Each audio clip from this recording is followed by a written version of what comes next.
there was a study done on women on a diet, and then while they were on a diet, and these are diets where you're like tracking your food, tracking your calories, like there's a lot of cognitive things to do. They performed worse on cognitive tests because of being on a diet. Why does that matter?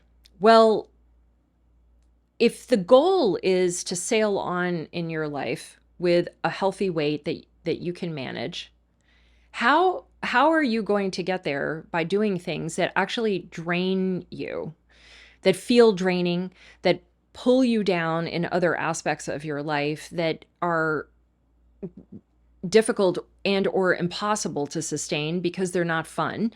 And I will tell you, tracking my food, I think of that as one of the circles of hell. Like there's no chance. I find it disrespectful to the food I'm eating to sit around, logging it in. But also I don't know anyone who wants to live like that for the rest of their lives. Maybe they're out there, but if this isn't you and you are thinking of this as a temporary thing, I'm going to do this temporarily, and I will lose weight, and then I'll sail on with my life. No, you won't. That's maintenance phase diet thinking. But also, I don't quite understand how that process turns into natural eating. And I don't think the diet companies do either. I think they know very well that these are tedious things that are designed to create immediate weight loss, which is what consumers have been trained to get. But I'm telling you, all of that is a diet. Those are diet culture ideas, and they're self-abuse. This is the thing that I think we don't talk about enough. You are abusing yourself when you're doing these ideas.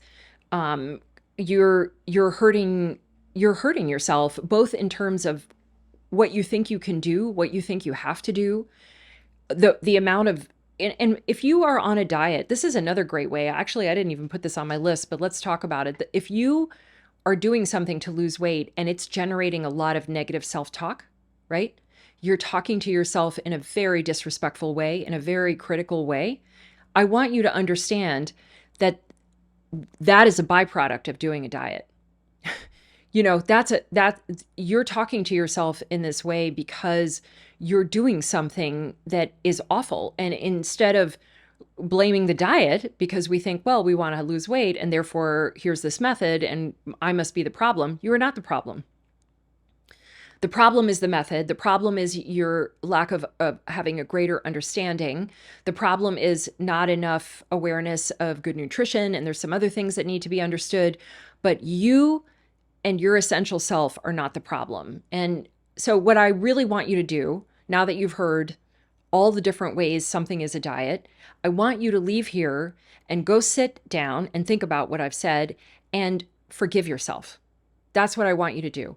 I want you to forgive yourself for every time you couldn't sustain a diet, for every time the weight came back, for every time you watched other people supposedly succeed and you didn't. I want you now to forgive yourself. You were never going to win.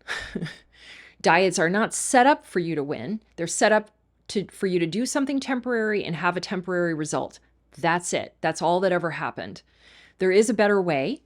And in the next episode, we're going to discuss this was the dark, and we're going to discuss the light. What does it look like to go through a process of sustainable weight loss? Tune in 2 weeks to hear what sustainable weight loss looks like. How do you know if you're embarking on a process that is going to be healthy, good for you, and something you can sustain for a long time? I'm gonna get into it. Please join me on Apple Podcasts, Spotify, or YouTube. Anywhere you get your favorite podcasts, I'll be there.